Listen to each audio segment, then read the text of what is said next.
أعوذ بالله من الشيطان الرجيم. بسم الله الرحمن الرحيم. وإذ قيل لهم اسكنوا هذه القرية وكلوا منها حيث شئتم وقولوا حطة وادخلوا الباب سجدا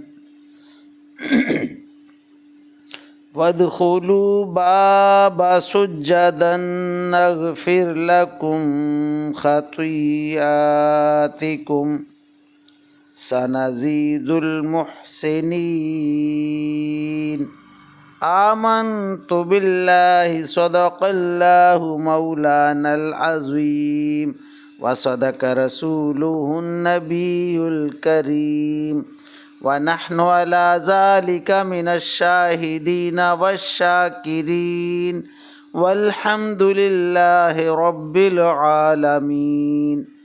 ابھی آپ کے سامنے سورہ الاعراف کی آیت نمبر 161 کی تلاوت کی گئی. انشاءاللہ کچھ ہی دیر بعد عزت مآب راؤ شاہ نواز صاحب اس آیت کا ترجمہ، تشریح اور تفسیر بیان فرمائیں گے.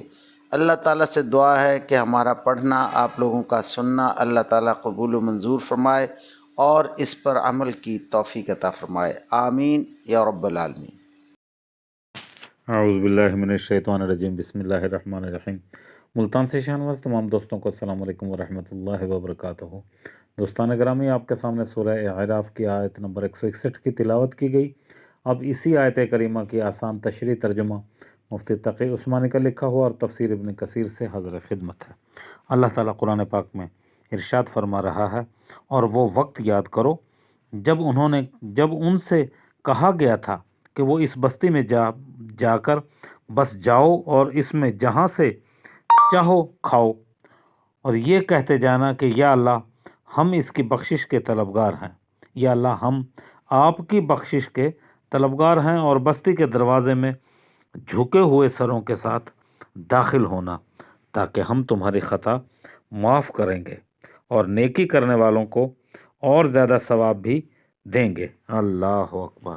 اب ان آیات کریمہ کی آسان تشریح. یہودیوں نے حضرت صلی اللہ علیہ وسلم پر ایمان لانے کی جو دعوت دی یہودیوں کو حضرت صلی اللہ علیہ وسلم پر ایمان لانے کی جو دعوت دی گئی، اور اس سے پہلے ان کی بہت سی بدعنوانیاں بیان ہوئیں، اس سے یہ شبہ ہو سکتا تھا کہ تمام بنی اسرائیل ان بدعنوانیوں کے مرتکب ہیں. اس لیے اس جملہ معترضہ کے آخر میں اللہ تعالیٰ نے یہ وضاحت فرما دی کہ سارے بنی اسرائیل ایک جیسے نہیں، بلکہ ان میں حق کو ماننے والے بھی ہیں، اس پر عمل کرنے والے اور اس کی طرف لوگوں کو ہدایت دینے والے موجود ہیں.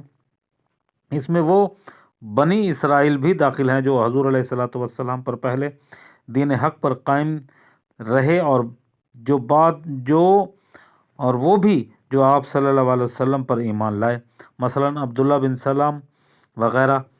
اس وضاحت کے بعد آگے پھر حضرت موسیٰ علیہ السلام کے زمانے کے بنی اسرائیل کا جو واقعہ دور سے چلا آ رہا ہے، اس کو دوبارہ شروع کیا جا رہا ہے، اور ان آیات کریمہ میں واقعات کی طرف اشارہ بھی کیا گیا ہے. سورہ بقرہ میں ان کے واقعات گزر بھی چکے ہیں. یہ واقعہ بھی اختصار کے ساتھ سورہ بقرہ میں آ چکا ہے. خلاصہ یہ کہ سنیچر کو عربی اور عبرانی زبان میں سبت کہتے ہیں. یہودیوں کے لیے اسے ایک مقدس دن قرار دیا گیا تھا جس میں ان کے معاشی سرگرمیاں ممنوع تھیں. جن یہودیوں کا ذکر یہاں پر کیا جا رہا ہے وہ غالباً حضرت داؤد علیہ السلام کے زمانے میں کسی سمندر کے کنارے رہتے تھے اور مچھلیاں پکڑا کرتے تھے. سنیچر کے دن مچھلیاں پکڑنا ان کے لیے ناجائز تھا، مگر شروع میں انہوں نے کچھ ہیلے کر کے اس حکم کی خلاف ورزی کرنی چاہیے اور پھر کھلم کھلا مچھلیاں پکڑنا شروع کر دیں. کچھ نیک لوگوں نے انہیں سمجھایا مگر وہ باز نہ آئے. بالآخر ان پر عذاب آنا اور ان کی صورتیں مسخ کر کے انہیں بندر بنا دیا گیا. اللہ اکبر. سورہ بقرہ میں جو الفاظ استعمال ہوئے ہیں ان سے معلوم ہوتا ہے کہ یہ واقعہ اگرچہ وہ بائبل میں موجود نہیں، لیکن عرب کے یہودی اس سے خوب اچھی طرح واقف ہیں۔ جب کوئی قوم نافرمانی پر کمر باندھ لیتی ہے تو بعض اوقات اللہ تعالیٰ اسے ڈھیل دے دیتا ہے، جیسا کہ ان آیات میں بیان بھی فرمایا گیا۔ خود اللہ تعالیٰ نے بیان فرمایا، سنیچر کے دن معاشی سرگرمیوں سے باز رہنا اپنی ذات میں کچھ اتنا ناقابل برداشت نہیں تھا، لیکن جس قوم کی سرشت ہی نافرمانی تھی، ان سے جب کسی معقول وجہ کے بغیر احکام کی خلاف ورزی شروع کی تو اللہ تعالیٰ نے یہ ڈھیل دی کہ سنیچر کے دن مچھلیاں اتنے افراد کے ساتھ نظر آنے لگی کہ دوسرے دنوں میں اتنے افراد کے ساتھ نظر نہیں آتی تھی۔ ان سے ان کی نافرمانی کا اور حوصلہ بڑھ گیا اور وہ یہ نہ سمجھے کہ یہ اللہ تعالیٰ کی طرف سے ڈھیل ہے اور آزمائش ہے۔ انہوں نے پہلے ایسے ہیلے کیے کہ سنیچر کے دن مچھلی کی دم میں رسی لٹکا کر اسے زمین کے کسی چیز سے باندھ دیا کرتے تھے اور اتوار کے دن اسے کھا لیا کرتے تھے۔ جب یہ ہیلوں سے نافرمانی کا حوصلہ بڑھا تو کھلم کھلا شکار شروع کر دیا۔ اس سے یہ سبق ملتا ہے کہ اگر کسی شخص کو گناہ کے وافر مواقع میسر آ رہے ہیں تو اسے ڈرنا چاہیے کہ کہیں اللہ تعالیٰ کی طرف سے یہ ڈھیل نہ ہو۔ اللہ اکبر۔ وآخر دعوانا ان الحمد للہ رب العالمین۔